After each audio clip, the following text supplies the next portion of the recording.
Estamos de volta com a mesa de debates aqui pela TVE Juiz de Fora. Qual é o tamanho do seu sonho? Maior que um carro ou uma casa? Você já sabe quanto será preciso trabalhar ou pagar para chegar até esses sonhos? Sonhar é uma forma de imaginar um futuro próspero, certo? Mas para chegar até lá, é preciso começar a planejar hoje. Se você tem dificuldades em fechar o orçamento no azul no final do mês, saiba que não está sozinho nessa. Mais de 59 milhões de brasileiros estão inadimplentes e não conseguem poupar para o futuro. A partir de agora, você vai aprender algumas dicas para tornar esse desafio mais possível. Luciano, qualquer pessoa consegue poupar para o final do mês, ter aquela sobra tão desejada? Sim, qualquer pessoa. Nesse país, né, Luciana? Qualquer Aqui no pessoa. Brasil, né? Na atualidade. Então Na atualidade. Tem Sim, certeza? sim, se tiver planejamento, consegue poupar. A educação financeira, ela é uma questão comportamental. As pessoas têm que ter o hábito. O hábito você cria. Então, o brasileiro, ele não está acostumado a poupar por questão de conhecimento e mudanças de hábito. Primeiro, é necessário criar esse hábito. Não importa quanto você vai poupar, o importa é você iniciar o hábito da poupança. A metodologia DESOP, ela é baseada em 4 pilares, tá? Diagnosticar, sonhar, orçar e poupar. Através desses 4 pilares, você consegue organizar a sua vida financeira. No diagnóstico, você vai colocar no papel todos os seus ganhos mensais. Ganhos aí eu coloco, né, o salário, pensões, todos os ganhos que você tem. E o diferencial. Como? Se não for muita coisa, assim. Não importa quanto se ganha. Só coloca no papel. Não importa quanto se guarda. Tá. Nós vamos ensinar isso aqui, então, né, tá anotando aí em casa, né? Anotem. Interessante, passo a passo. Passo certo? a passo. Anotou o orçamento, fez o cálculo lá. No orçamento convencional, como nós fazemos? Quanto se ganha, menos despesa. No final, lucro ou prejuízo. Na maioria das vezes, prejuízo. Se paga as contas ou fica no 0 a 0 ou prejuízo. A maioria das vezes prejuízo. Isso. A nossa metodologia, ela ensina diferente. Você precisa colocar os sonhos em primeiro lugar. Então, você faz o mesmo orçamento, colocando todos os seus ganhos. Dali, você vai diminuir o seu sonho. Você vai separar imediatamente, quando você recebe os seus ganhos, você vai separar os seus sonhos. Então, você vai retirar do seu salário já automaticamente aquele valor para os seus sonhos e depois que você vai adequar o seu orçamento ao que sobrar. Você coloca como primeiro item a poupança. Seria o poupar que a gente fala, ele é classificado em 3 grupos. O sonho de curto, de médio e de longo prazo. Inicialmente, talvez a pessoa não consiga guardar para os seus 3 sonhos. Porque você vai colocar um sonho de médio prazo, de curto prazo, sonho de 1 ano. Médio prazo até 10 anos. E longo prazo acima de 10 anos. Então, pode ser que você não consiga guardar para os seus 3 sonhos, mas você tem que iniciar ali um hábito. E quando você já retira do seu salário aquele valor e já separa na poupança, você está criando seus sonhos. Porque você tem que primeiro já pensar o que eu desejo, o que eu quero adquirir. Não é? Com essa primeira poupança aí, quanto que é aconselhável tirar? Existe uma porcentagem? Não existe uma porcentagem específica. Depende muito do que a pessoa ganha, de quanto ela pode guardar. Nós temos pais de família, como temos pessoas solteiras que não têm gasto nenhum. Pode iniciar, não estou colocando aqui, não é uma regra, com pelo menos 10% do salário, para iniciar, para criar o hábito. Tá? Mas a partir disso, que você cria esse hábito, que você começa a guardar, que você começa a ter aquela segurança, porque a poupança ela te dá uma segurança. Mas, Luciana, você é pedagoga. Pedagoga. Né? Então, esse ensinamento, antigamente, nos meus velhos tempos, a gente era criança, a gente ganhava do padrinho uma caderneta que era da Caixa Econômica Federal, que tinha da Caixa uma cadernetinha, e as pessoas guardavam. Falei assim, então tinha o cofrinho, o porquinho e colocava. Hoje, a sociedade não ensina a criança a guardar, ensina a criança a gastar. Eu quero um celular independente do que o pai ou a mãe possa dar. Eu quero aquilo que o colega na escola tem um celular melhor e eles têm um celular melhor do que o da gente. Como é que a gente vai conseguir convencer essa meninada que está começando justamente numa fase agressiva, bárbara, de gastança, a pensar no futuro numa sociedade que se fala hoje? José Luiz, nós vivemos numa sociedade, numa cultura consumista. Isso vem da família. A gente coloca que a família é o básico. A partir do momento que a família está educada financeiramente, ela vai conseguir colocar para essa criança o hábito, vai mudar os hábitos dela também, colocar para ela o que é prioridade, o que é necessário, porque hoje nós compramos por desejo, nós não compramos por necessidade. A gente adquire por desejo. Então, a melhor pergunta que você faz para você, eu preciso realmente disso? Ou eu desejo esse produto? Mas como é que fica com a mídia toda colocando em 15 segundos um desejo para a criança daquela bala, daquilo que ela, sem ser alfabetizada, ela já reconhece aquilo no supermercado. E o celular tem que ser o mais caro. Não é? O celular é sempre o mais caro. Como é que fica para essa criança, para essa avó? Como é que a Antônia vai reagir a isso, dona Nilza? Pelo gosto dela, tudo que ela vê pelos colegas. Eu chego em casa, eu queria, vovó. Assim que meu colega tem, é lindo, não sei o quê, entendeu? Aí você tem que dizer para ela, mas eu não posso comprar isso agora. Quando puder, eu compro, tá?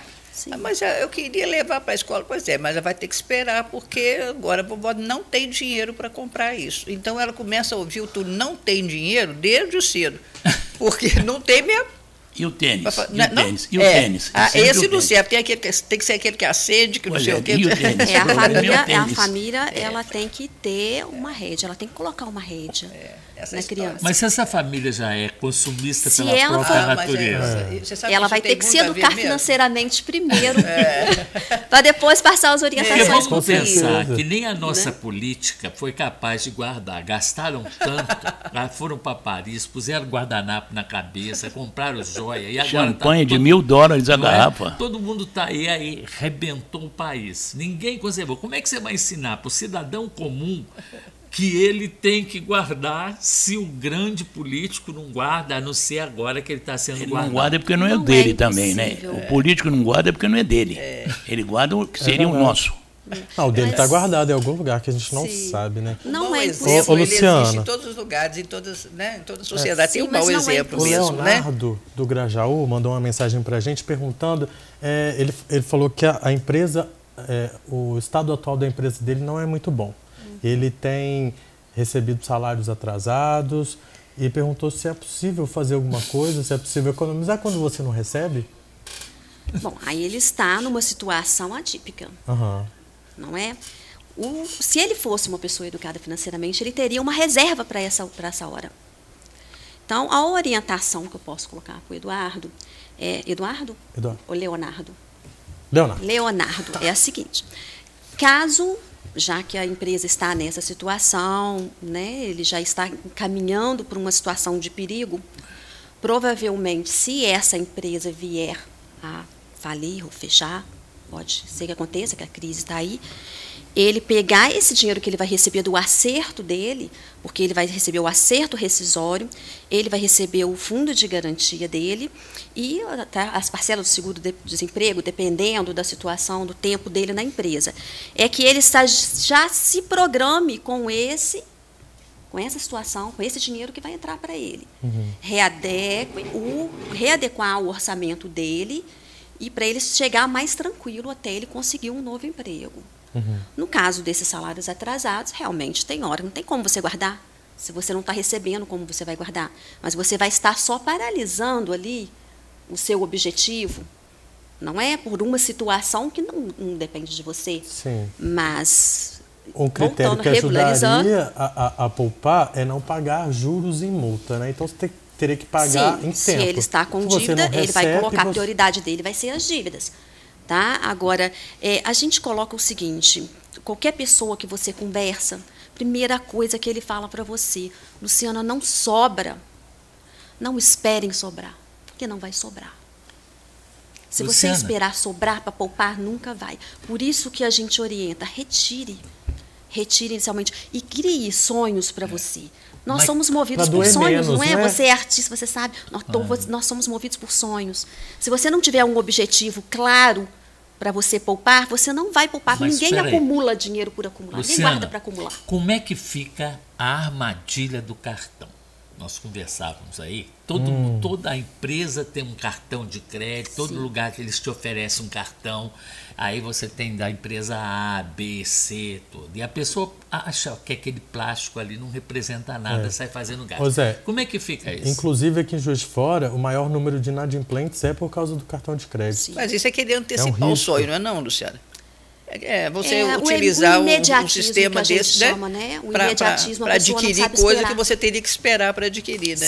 Sim, a pessoa não sabe. O imediatismo, a cultura do consumo, de você tem que ter para ser alguém. Então a pessoa esquece até dos sonhos dele, de reorganizar o seu orçamento para poder adquirir. Ele precisa ter, né? A questão do cartão de crédito que você falou.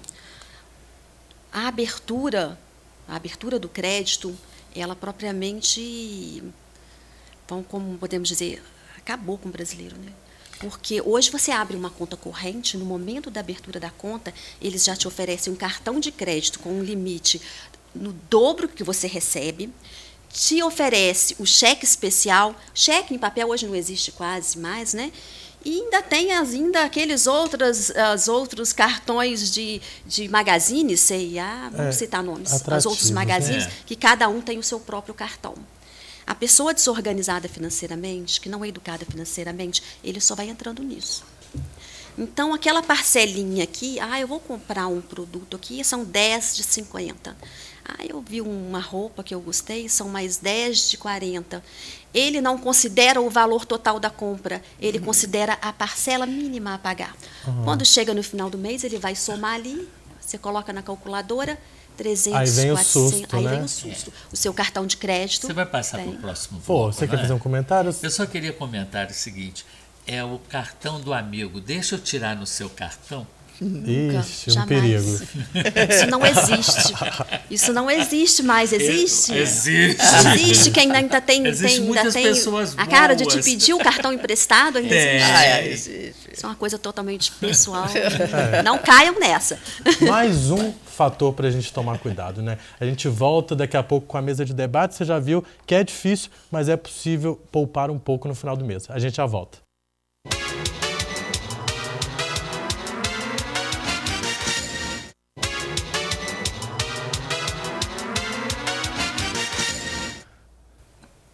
Estamos de volta com a mesa de debates aqui pela TVE Juiz de Fora. Luciana, a gente estava falando a respeito da necessidade de readequar o orçamento.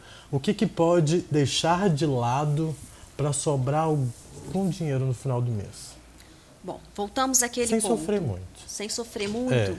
Beleza, voltamos àquele ponto. Então, você vai pegar os seus ganhos, você vai retirar imediatamente o valor dos seus sonhos.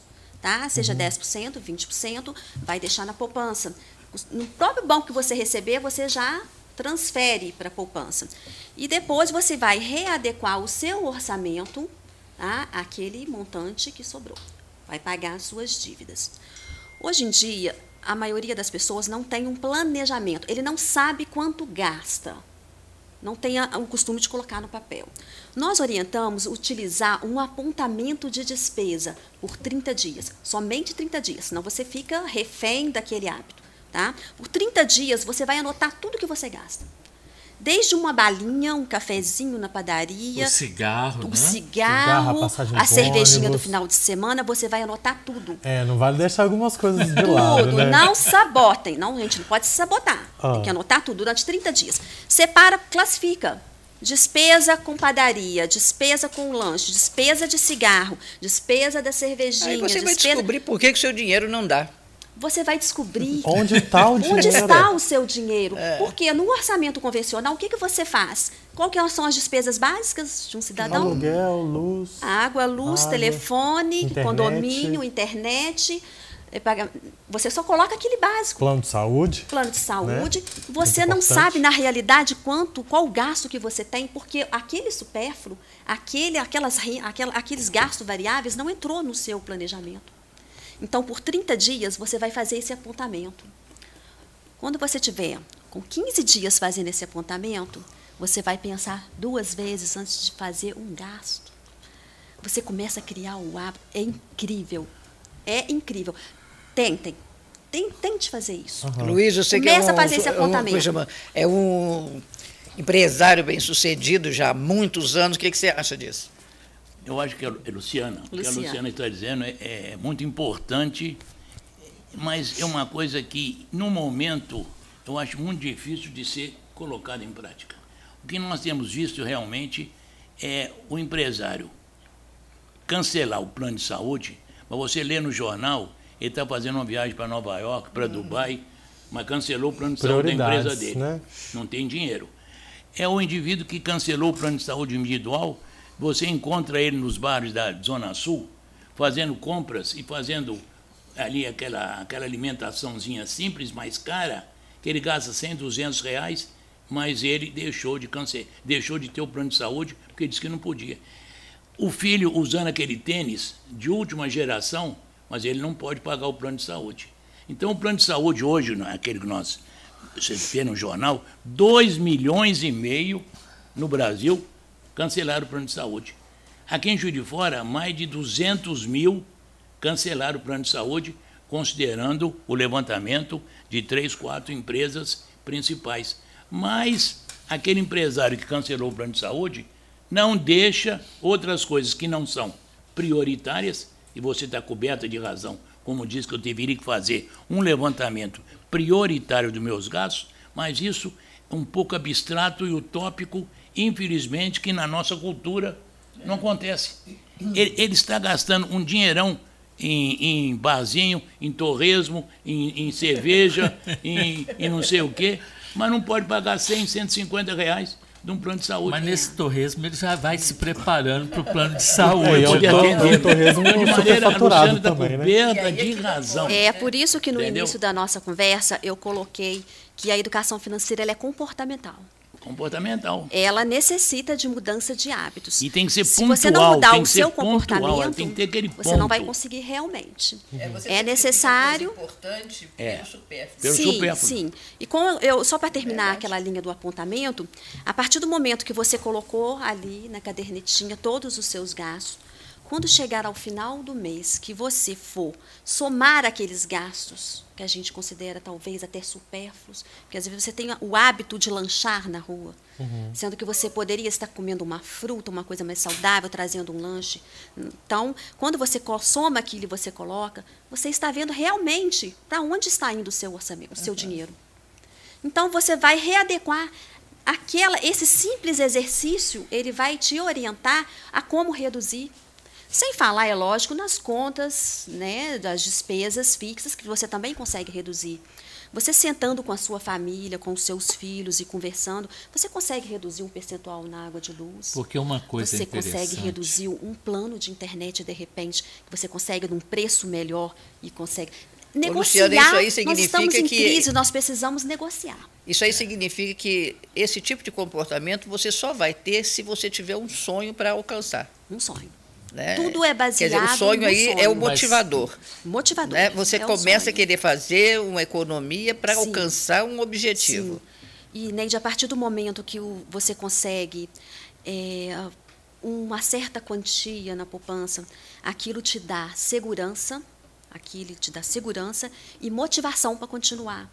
Porque você começa a ver o seu dinheiro a crescer. E assim, aos poucos, igual eu falei, não precisa uma grande quantia, mas é a mudança de hábito, é o comportamento. Você precisa pensar, parar e mudar. Porque senão você nunca vai conseguir. Você sempre vai ficar naquela, mas a crise não deixa, eu estou ficando... Porque você vê anteriormente, né, todo mundo meteu o pau quando o Temer falou lá sobre a questão da mulher, que tratou as mulheres como se fosse uma pessoa daquela encostada, não é? Uhum. Mas essas donas de casa que não trabalhavam, que eram senhoras do lar, elas eram grandes administradoras da família. Sim. Ela sabia quando ia fazer compra, o que ela comprava, o que ela fazia. Mais barato. Às vezes ela não trabalhava, mas ela dava um rendimento para a família muito grande, que hoje talvez com a mulher toda trabalhando não consiga fazer esse condicionamento que você está colocando aí, que é importantíssimo, controle, né? Dos gastos da família mais rigoroso. A partir do momento que ela sabia que tinha que receber tanto, que o marido reclamava que está gastando demais, ela fazia economia. E o homem era como provedor e a mulher a administradora.